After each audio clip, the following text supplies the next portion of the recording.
আমরা আজকে যেটা শুরু করবো সেটা হচ্ছে সপুষ্পক উদ্ভিদের। আমরা যদি স্পেসিফিক্যালি লক্ষ্য করি তাহলে দেখা যাবে যে এখানে যে জিনিসগুলো আমাদের পড়তে হবে সেটা হচ্ছে নিষেক প্রক্রিয়া এবং নিষেক পরবর্তী পরিবর্তন। নিষেক প্রক্রিয়া এবং তার যে পরবর্তী পরিবর্তন, অর্থাৎ নিষেকের পরে ভ্রূণের উৎপত্তি এবং শস্যের উৎপত্তি, এই পর্যায়টা আমাদেরকে পড়তে হবে। এর আগে নিষেক প্রক্রিয়া সম্পন্ন হতে গেলে আমরা জানি যে একটি ফুল উদ্ভিদের ক্ষেত্রে তৈরি হয় জননকার্য সম্পন্ন করার জন্য। ফুল যখন তৈরি হয় তার মধ্যে অত্যাবশ্যকীয় দুটি যে পর্যায় আছে, অর্থাৎ পুংকেশর চক্র এবং গর্ভকেশর চক্র, তার ভিতরে নানা রকম পরিবর্তনগুলো ঘটে এবং সেখানে প্রধানত দুটো জিনিস ঘটে। একটা হচ্ছে পুংকেশর যেটা আছে, পুংকেশরের পরাগধানীর মধ্যে পুংলিঙ্গধরের উৎপত্তি, যেটাকে ইংরেজিতে বলা হচ্ছে মাইক্রোস্পোরোজেনেসিস। আর 2 নম্বর সেটা হচ্ছে স্ত্রীলিঙ্গধরের উৎপত্তি, যেটাকে বলা হচ্ছে মেগাস্পোরোজেনেসিস। মেগাস্পোরোজেনেসিস অর্থাৎ এক্ষেত্রে স্ত্রীর, এটাকে আমরা বলে থাকি পরবর্তীকালে ভ্রূণস্থলী, এই ভ্রূণস্থলী তৈরি হবে। অর্থাৎ স্ত্রীলিঙ্গধর মানে হচ্ছে গর্ভকেশর চক্র, এই গর্ভকেশর চক্রের মধ্যে এই জিনিসটা তৈরি হবে। অর্থাৎ এই যে ভ্রূণস্থলী বলে যে গোল অংশটা দেখতে পাচ্ছি, এই গোল অংশটা তৈরি হবে, এখান দিয়ে পুরো গোল অংশটা তৈরি হবে। এটাকে বলা হচ্ছে ভ্রূণস্থলী বা এমব্রায়ো স্যাক। এটাকে বলা হচ্ছে ভ্রূণস্থলী বা এমব্রায়ো স্যাক। আচ্ছা, তাহলে পুংলিঙ্গধরের উৎপত্তি বা পরাগরের উৎপত্তি, যেটাকে আমরা ফুলের মধ্যে পরাগধানীতে হাত দিলে আমাদের হাতের মধ্যে যে পাউডারের মতন অংশগুলো লেগে যায়, সেগুলোকে বলা হচ্ছে পরাগরেণু বা পুংরেণু। তার উৎপত্তি হবে অবশ্যই নিষেকের আগে। এবং স্ত্রীলিঙ্গধরের উৎপত্তি পরাগরেণু যখন এটা পড়েছে পড়বে, তখন এর যে পরিবর্তন, অর্থাৎ গর্ভকেশরের যে পরিবর্তন, সেই পরিবর্তনটা ঘটবে, যেটাকে বলা হচ্ছে স্ত্রীলিঙ্গধরের উৎপত্তি বা মেগাস্পোরোজেনেসিস। তার পরবর্তীকালে আমরা দেখব নিষেক ঘটবে, ফার্টিলাইজেশন, যেখানে দুটি হ্যাপ্লয়েড নিউক্লিয়াসের মিলন ঘটে এবং জাইগোট তৈরি হয়। আমরা দ্বিবীজপত্রী উদ্ভিদের ক্ষেত্রে ডি নিষেক বা ডাবল ফার্টিলাইজেশনের ক্ষেত্রে আমরা ডি নিষেক প্রক্রিয়াটা দেখতে পাই। সেখানে দুবার নিষেক ঘটবে, দুটি পর্যায়ে নিষেকটা ঘটে। এবং নিষেকোত্তর পরিবর্তন, যেটার মধ্যে ওই নিষেকের ফলে যে 2N জাইগোট তৈরি হয় বা ভ্রূণ তৈরি হয়, সেই ভ্রূণটার উৎপত্তি হলো। এবং সেই ভ্রূণটা যে খাদ্যের উপর নির্ভর করে, সেটা হচ্ছে একটি বীজের মধ্যে ভ্রূণ থাকে আর ভ্রূণের জন্য ভবিষ্যতের জন্য খাদ্য সঞ্চিত থাকে, এটাকে বলা হচ্ছে শস্য বা এন্ডোস্পার্ম। সেই এন্ডোস্পার্ম কি করে তৈরি হয় সেটা আমরা এই পর্যায়ে দেখি। এবার এই দ্বিনিষেক প্রক্রিয়াটা 2020 সালে পুরোটাই এসে গেছে। আমরা যেটা বলবো সেটা হচ্ছে এই নিষেকোত্তর যে পরিবর্তন পোস্ট ফার্টিলাইজেশন ডেভেলপমেন্ট যেটা আছে, অর্থাৎ ভ্রূণের উৎপত্তি এবং শস্যের উৎপত্তি। আচ্ছা, তাহলে আমরা এখন যেটা দেখছি সেটা হচ্ছে এখানে একটা গর্ভকেশরের চিত্র আমরা দেখতে পাচ্ছি এবং তিনটা অংশ আমরা গর্ভকেশর দেখতে পাচ্ছি, স্টিগমা বা গর্ভমুণ্ড, স্টাইল বা গর্ভদণ্ড, ডিম্বাশয় বা ওভারি। এর মধ্যে সবুজ রঙের যে অংশটা দেখা যাচ্ছে, এই অংশটা হচ্ছে ডিম্বক। এবং এর মধ্যে এই যে গোল মতন যে অংশটা দেখা যাচ্ছে পুরোটা, এটাকে বলা হচ্ছে ভ্রূণস্থলী বা এমব্রায়ো স্যাক। পুরো যে অঞ্চলটা দেখা যাচ্ছে সেটা হচ্ছে ভ্রূণস্থলী বা এমব্রায়ো স্যাক। এখানে ভ্রূণ উদ্ভিদের ছোট শিশু উদ্ভিদ যেটা, সে এখানে উৎপত্তি লাভ করবে এবং এখানেই শস্য, যেখান থেকে এই ভ্রূণটা খাদ্য সংগ্রহ করে বড় হবে, পরিণতি লাভ করবে, সেই শস্যটা এর মধ্যেই তৈরি হবে। এবং আমরা এটা অলরেডি জানি যে নিষেকের পরবর্তী অংশে গর্ভকুণ্ড এবং গর্ভদণ্ড এটা শুকিয়ে নষ্ট হয়ে যাবে এবং এই যে ডিম্বক, এই ডিম্বকটি পুরো একটি বীজে পরিণত হবে এবং এই ডিম্বাশয়টি ফলে পরিণত হবে। তাহলে এখানে নিষেক প্রক্রিয়া সম্বন্ধে আমি একটু বলে রাখি। পরাগযোগের মাধ্যমে এখানে উদ্ভিদের যে পরাগরেণু সেটা এসে পৌঁছায় এবং পৌঁছানোর পর নির্দিষ্ট উদ্ভিদের, অর্থাৎ একই প্রজাতিভুক্ত উদ্ভিদের পরাগরেণু আছে, সেই পরাগরেণুর মধ্যে তার গঠনটা যদি আমরা একটু দেখে নিই, পরাগরেণুর মধ্যে পরাগরেণু উৎপত্তি বা পুংলিঙ্গধরের উৎপত্তি ক্ষেত্রে সেটা আমরা দেখছি। এর মধ্যে দুটি নিউক্লিয়াস তৈরি হয়, একটি নালী নিউক্লিয়াস, এটি হচ্ছে নালী নিউক্লিয়াস,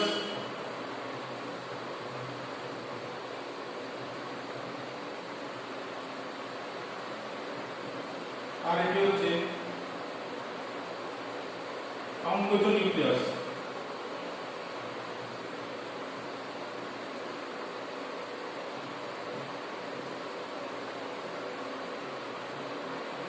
বা এটাকে বলা হয় জেনারেটিভ নিউক্লিয়াস। এই জেনারেটিভ নিউক্লিয়াস থেকে পরবর্তীকালে এবং এর বাইরে পরবর্তীকালে এখান থেকে দুটি পুংগামেট তৈরি হবে। অর্থাৎ যদি আমি এখানে আরেকটি করার জন্য আলোচনা করি, তাহলে এখানে নালী নিউক্লিয়াস থাকবে এবং এখান থেকে দুটি পুংগামেট নিউক্লিয়াস উৎপত্তি হবে এবং এর বাইরে একটা আবরণ থাকে, এটা হচ্ছে একটা রেডিন গঠন অর্থাৎ পরাগরেণু। তাহলে দুটি পুংগামেট, একটি নালী নিউক্লিয়াস। এই অবস্থাতে এটা পরাগযোগের মাধ্যমে গর্ভমুণ্ডে প্রতিস্থাপিত হয় এবং এখান থেকে নালী তৈরি হয়, যেটাকে বলা হচ্ছে পরাগনালী। এর অগ্রভাগে নালী নিউক্লিয়াসটি থাকবে এবং ঠিক এর পশ্চাতে দুটি পুংগামেট নিউক্লিয়াস যাবে। আস্তে আস্তে এটা যত বড় হবে, পরাগদণ্ডের ভেতর দিয়ে, গর্ভদণ্ডের ভেতর দিয়ে এটা গিয়ে পৌঁছাবে ডিম্বকরন্ধ্র দিয়ে ভ্রূণস্থলীতে। ভ্রূণস্থলীতে যখন পৌঁছাবে তখন কিন্তু এই নালী নিউক্লিয়াসটা যেটা অগ্রভাগে ছিল, এটা কিন্তু এখানে অবলুপ্ত হয়ে যাবে, তাকে আর দেখা যাবে না। এবং ঠিক এর পিছনে যে দুটো পুংগামেট নিউক্লিয়াস ছিল, সেই পুংগামেট নিউক্লিয়াসটা কিন্তু এখানে এসে উপস্থিত হবে। দেখা যাচ্ছে এখানে এসে উপস্থিত হবে এবং এখানে আসার পর একটি পুংগামেট, এই যে এখানে দেখা যাচ্ছে দুটো নিউক্লিয়াস, দুটো 2n, দুটো হ্যাপ্লয়েড নিউক্লিয়াস মিলিত হয়েছে। তাহলে 2n একটা নিউক্লিয়াস তৈরি হয়েছে, যেটাকে বলা হচ্ছে নির্মিত নিউক্লিয়াস বা ডেফিনেটিভ নিউক্লিয়াস। এর সাথে একটি পুংগামেট অর্থাৎ আরেকটি এ নিষেধ কার্য সম্পন্ন করবে। তাহলে n 2n + n = 3n, যেটাকে বলা হচ্ছে শস্য নিউক্লিয়াস তৈরি করবে।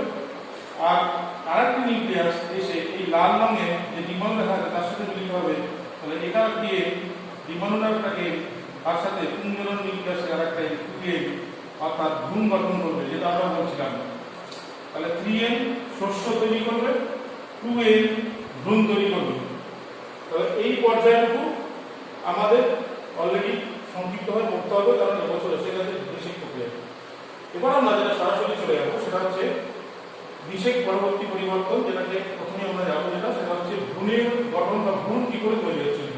তাহলে ভ্রূণ কোথা থেকে তৈরি হবে? এই ডিম্বাণুর সঙ্গে যে একটি জনন নিউক্লিয়াস, পুংজনন নিউক্লিয়াস মিলিত হয়েছে, যেটা 2n তৈরি করেছে, সেই 2n থেকে কোষ বিভাজনের মাধ্যমে ভ্রূণের গঠন হবে, তার মধ্যে ভ্রূণস্থলীর মধ্যে হবে।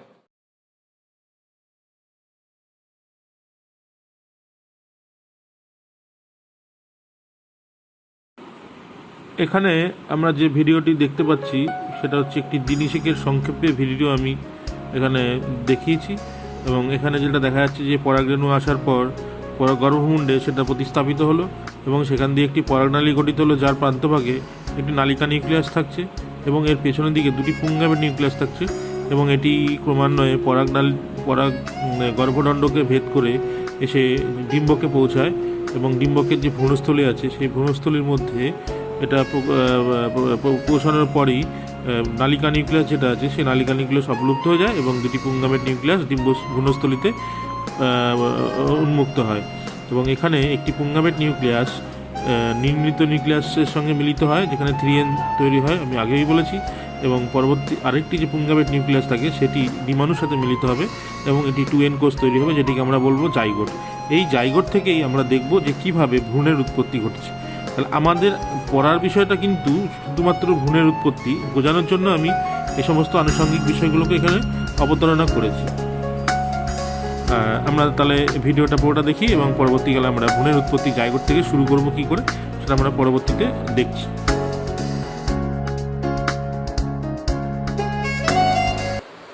এখন আমরা দেখব যে উদ্ভিদের যে ভ্রূণ, সেই ভ্রূণ কিভাবে তৈরি হয়েছে।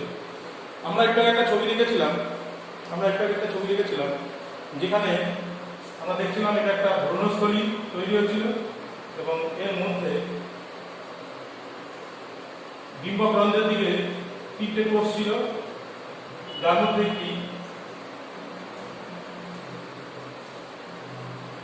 একটি ডিম্বাণু ছিল এবং এর মধ্যেখানে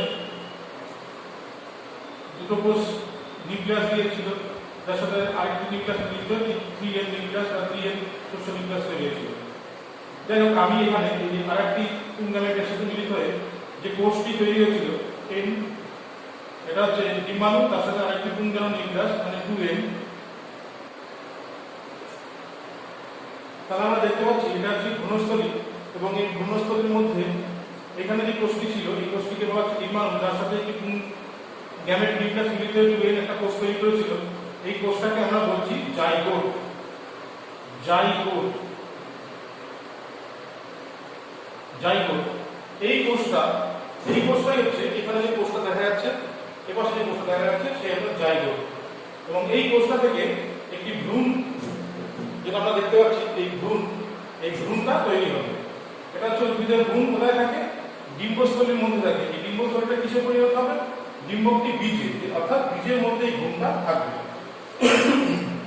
আমরা একটু এবার দেখে নেব যে এইখানে কি করে এই ভ্রূণটি তৈরি হয়েছে।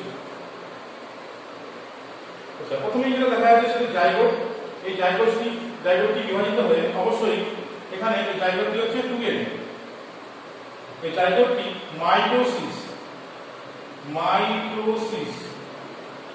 মাইটোসিস পরিবারের প্রক্রিয়ায় বিভাজিত হয়ে দুটি কোষ তৈরি করছে। একটি হচ্ছে প্রান্তীয় কোষ, যেটিকে উপরের দিকে দেখা যাচ্ছে, এবং যেটি হচ্ছে ভিত্তি কোষ, যেটি নিচের দিকে আছে, অর্থাৎ টার্মিনাল সেল, আর এটা হচ্ছে basal cell. Terminal cell, basal cell. তাহলে এই যে প্রান্তীয় কোষ যেটা দেখা যাচ্ছে, সেই প্রান্তীয় কোষ থেকে তৈরি হবে প্রকৃত ভ্রূণ, এবং এই ভিত্তি কোষ যেটা আছে সেই ভিত্তি কোষটা পরবর্তীকালে বিভাজিত হয়ে দুটি কোষ তৈরি করেছে, একটা হচ্ছে সিএম, একটা হচ্ছে সিআই।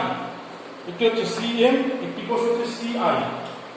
আর উপরের দিকে যে কোষটা আছে সেই কোষটা বিভাজিত হয়ে দুটি কোষ তৈরি করেছে, যেটাকে বলা হচ্ছে ভ্রূণকোষ। অর্থাৎ এই জায়গা থেকে, অর্থাৎ এই কোষটা থেকে এই দুটো কোষ তৈরি হয়েছে, এই কোষটা থেকে এই দুটো কোষ তৈরি হয়েছে। নিশ্চয়ই বুঝতে পারছি। এবার এইখান থেকে এই যে কোষটা তৈরি হয়েছে এটাকে বলা হচ্ছে ভ্রূণকোষ, এবং নিচের দিকে যে কোষটা তৈরি হয়েছে এটাকে বলা হচ্ছে ভিত্তি কোষ থেকে তৈরি হয়েছে দুটো কোষ। এবং এই অবস্থাতে চারটে, একটা, দুটো, তিনটে, চারটে, অর্থাৎ 4 কোষ বিশিষ্ট যে অবস্থা তৈরি হয়েছে, 4 সেল যে স্টেজ, এটাকে বলা হচ্ছে 4 স্টেজ সেল, এটাকে বলা হচ্ছে প্রোএমব্রায়ো বা আদি ভ্রূণ। প্রোএমব্রায়ো বা আদি ভ্রূণ। এটা হচ্ছে 4টে সেল দিয়ে তৈরি। এবং এর পরবর্তীতে আমরা দেখতে পাচ্ছি যে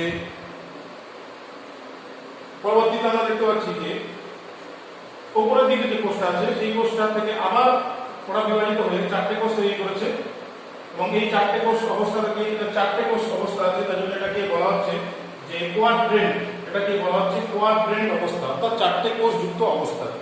এবং পরবর্তীকালে এই সিএম এবং সিআই এই কোষগুলো লম্বালম্বি কয়েকবার রৈখিক সারিতে বেড়িত, অর্থাৎ এইভাবে বেড়িত হয়ে রৈখিক সারিতে এইভাবে বিভাজিত হয়ে তারা পরপর কতগুলো কোষ তৈরি করেছে। এই কোষটাকে এখান থেকে এই পর্যন্ত এই কোষটাকে বলা হচ্ছে ভ্রূণধর কোষ, অর্থাৎ ভ্রূণটাকে এরা ধরে রাখবে। কোথায় ধরে রাখবে? ভ্রূণস্থলী বা যেটা বীজ, যেটা সেই বীজের মধ্যে ভ্রূণটাকে এরা ধরে রাখবে। আচ্ছা, এরপর আমরা দেখবো যে এই কোয়াড্রেন্ট যে কোষটা আছে, অর্থাৎ এই যে জায়গাটুকু আছে এইটুকু জায়গা থেকে কিন্তু ভ্রূণটা তৈরি হচ্ছে, বাকিটা কিন্তু অন্য কাজ করছে। তাহলে এর পরবর্তীকালে আমরা যেটা দেখবো যে এখান থেকে এই 4টে কোষ থেকে আবার মাইটোসিস পরিবর্তন প্রক্রিয়ায় আবার 4টে কোষ তৈরি করবে, অর্থাৎ 8 সেল একটা কোষ অবস্থায় আসবে। 8 সেল 8টা কোষ বিশিষ্ট একটা অবস্থায় আসবে। এটাকে বলা হচ্ছে অকট্যান্ট বলা হচ্ছে। 8 সেল একটা অবস্থা আসবে, সেটাকে বলা হচ্ছে অকট্যান্ট। এবং পরবর্তীকালে আবার মাইটোসিস প্রক্রিয়া বিভাজিত হয়ে অসংখ্য কোষ বিশিষ্ট একটা গ্লোবাস, মানে গোল আকৃতির জন্য এটাকে বলা হচ্ছে গ্লোবাস। এটা গোল আকৃতির জন্য এটাকে বলা হচ্ছে গ্লোবাস। এবং এরকম একটা অবস্থা তৈরি করবে, এবং এইখানে যথারীতি এই কোষগুলো বের হয়ে ভ্রূণধর কোষ তৈরি করবে। তাহলে আমরা দেখতে পাচ্ছি যে এখানে যে কোষটা আছে, এই যে গঠনটা, ভ্রূণের যে গঠনটা, সেই গঠনটা অনেকটা গোলাকৃতি ধরনের। এই স্টেজটাকে বলা হয় গ্লোবাস। গ্লোবাস। এই গঠনটিকে বলা হয় গ্লোবাস।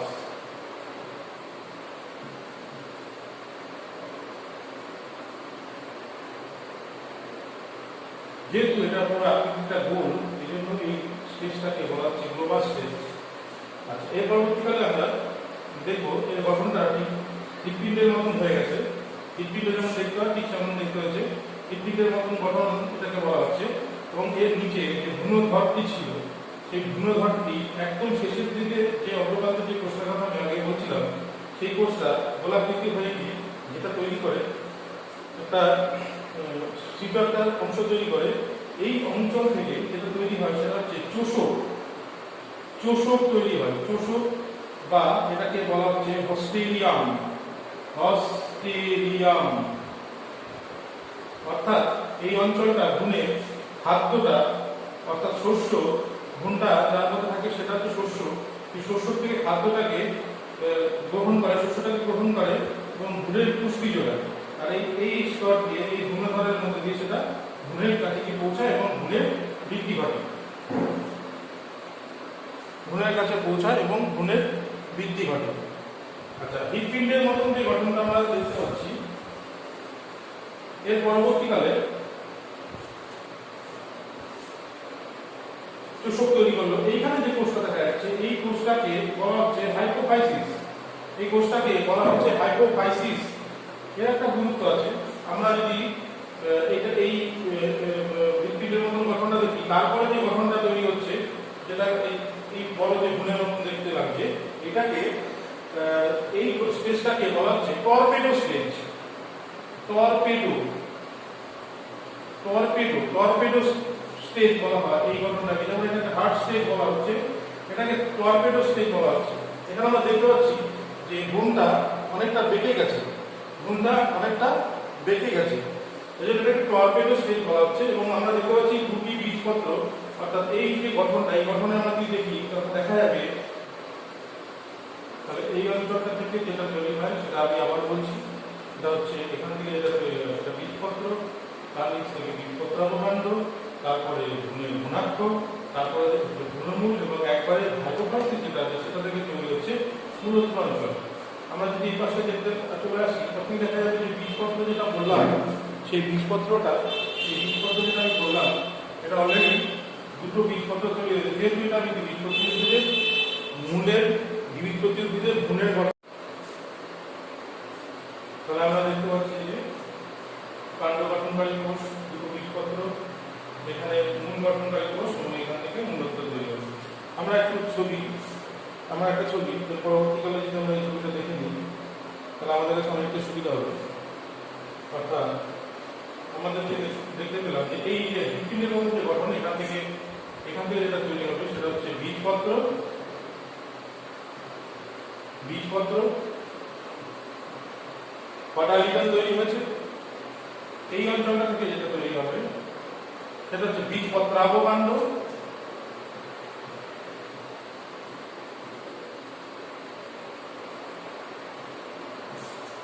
এই অঞ্চল থেকে যেটা তৈরি হবে সেটা হচ্ছে ভ্রূণাক্ষ,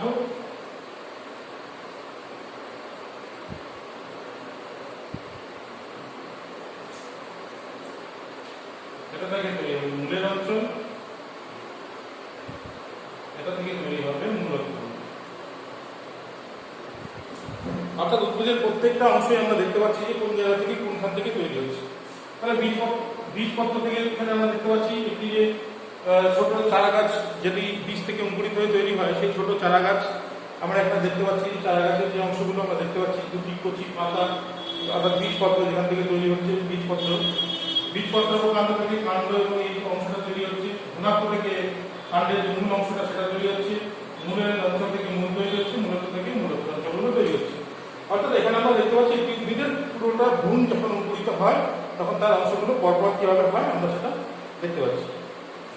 আমরা এতক্ষণ ধরে যেটা পড়লাম সেটা হচ্ছে একটি দ্বিবীজপত্রী উদ্ভিদের ভ্রূণের গঠন।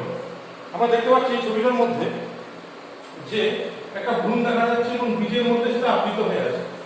আমরা একটা ছবি দেখতে পাচ্ছি, এই পুরো অঞ্চলটা হচ্ছে একটা বীজ, এই পুরোটা হচ্ছে একটা বীজ, এটা একটা বীজ। এই বীজের মধ্যে এই যে আমরা ভ্রূণটা এতক্ষণ ধরে যেটা করলাম, এই যে ভ্রূণটা, এই ভ্রূণের উৎপত্তি কিন্তু আমরা এতক্ষণ করলাম। এটা হচ্ছে একটা ভ্রূণ, এই ভ্রূণটা এখানে তৈরি হয়েছে, অর্থাৎ এটা সম্পূর্ণ বীজের মধ্যে আবৃত অবস্থায় থাকছে। যখন অঙ্কুরিত হবে, অঙ্কুরিত হওয়ার পর সেটা এখান থেকে বেরিয়ে আসে। আর পুরো ভ্রূণটা একটা শস্য, এই অঞ্চলটা হচ্ছে শস্য বা এন্ডোস্পার্ম, তার মধ্যে নিবেদিত অবস্থায় আছে, অর্থাৎ নিমজ্জিত অবস্থায় আছে। এই অঞ্চলটা দিয়ে কি হচ্ছে, সেই শস্যটা আস্তে আস্তে শোষণ করছে, ভ্রূণটা আস্তে আস্তে বড় হবে এবং বীজটা যখন আমরা মাটিতে ফেলবো তখন আমরা দেখতে পাবো যে সেটা অঙ্কুরিত হয়ে নতুন করে চারা গাছ তৈরি হচ্ছে। এরপরের যে অংশগুলো আছে, আমরা এরপরের অংশগুলো আমরা পরবর্তী ক্লাস যেটা আছে সেখানে আমরা আলোচনা করব। আর এইখানকার যে বিষয়ে যে প্রশ্নগুলো আছে সেই প্রশ্নগুলো তোমাদেরকে আমি বলছি, এই অংশগুলো থেকে এই প্রশ্নগুলো আসবে, যে সেই অংশগুলো আমি তোমাদেরকে করতে দিচ্ছি। ঠিক আছে, তাহলে পরবর্তী ক্লাসে আবার দেখা হবে।